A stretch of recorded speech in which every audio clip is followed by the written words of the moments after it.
China-based EV maker Xpeng is out with earnings beating analyst estimates on the bottom line. The company sees first quarter vehicle deliveries rising more than 150%. Let's dive into the company's quarter and outlook with Xpeng President and Vice Chairman Brian Gu. Brian, good to see you as always here. Last time we spoke with you, there was just a sense that you were still having difficulties getting the components, the chips you needed to keep up with your breakneck pace of growth. Have you seen any improvement in the ability to get those chips? Well, I think the chip shortage issue continue to impact the industry, and we are feeling that impact as well. I think our results, although growing triple digits, still I think is constrained somewhat by these chip supply shortages. We think the outlook for chip bottleneck will probably alleviate in the next 1 to 3 quarters. Hopefully by the end of the year, early next year, we see a normalization of that situation. And really, Brian, this shortage in chips has caused many automakers, not just you, to lift prices. You know, how much have you lifted prices recently, and what has been the consumer response? Well, we have increased price twice this year. In January, we increased our prices in response to reduction of subsidies provided by the government to make up for the differences.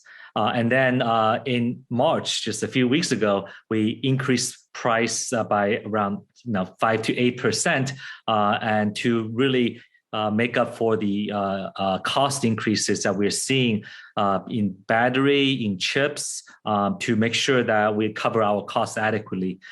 So far, we have seen the demand continue to be very strong. We have the all-time record in terms of sales orders in hand. But I think in the long run, I think this material cost increase will continue to pressure the industry and the price increases we're seeing across the industry in China right now. And Brian, it's Julie here. Good morning. At the same time, you are now seeing more shutdowns in China, which is something that you've had to adapt to over the course of the pandemic. Now, given the experience that you've had with the prior shutdowns, what lessons can you take away with how to navigate the current ones? Because obviously that then puts increased pressure on the supply chain and also the purchase channels in China.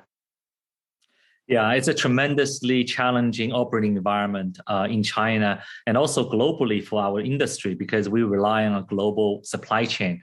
I think, first of all, you have to be very nimble. For example, we have to find multiple sources of suppliers in case one get impacted by the shutdown, and also to find alternative suppliers for the same component. So we have spent a lot of money on testing and to make sure that we have backup suppliers that we can use. Another impact, I think, is on the sales and delivery operations because some of the cities, for example, Shenzhen a few weeks ago and right now Shanghai are all being impacted because the shutdown and the delivery and sales actually has been forced to shut. So I think we just have to be very nimble and also make sure that our operation flexibility we're building to our business plan. So when you look at the first quarter delivery forecast, I believe it's at 34,000 vehicles, right?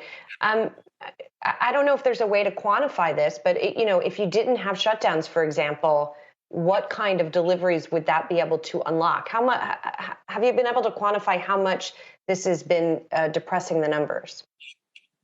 Well, I would just say that if there's no shutdown in terms of the limitation on our sales and delivery, physically you cannot deliver the cars to the end customer. That impacted probably in the thousands of units for this month alone. So we could have done probably a few thousand more in terms of deliveries this month if there's no shutdown in those cities. All right, Xpeng has been venturing out into Europe. How has the Russia-Ukraine crisis impacted your rollout beyond China? Well, I think first of all, we're still very early in our international development. We started in 3 more countries early this year. We added Sweden, Denmark, and Holland to Norway. So we have 4 countries we have operations right now. So I think we are still building the capacity, developing our network, and start selling our models right now.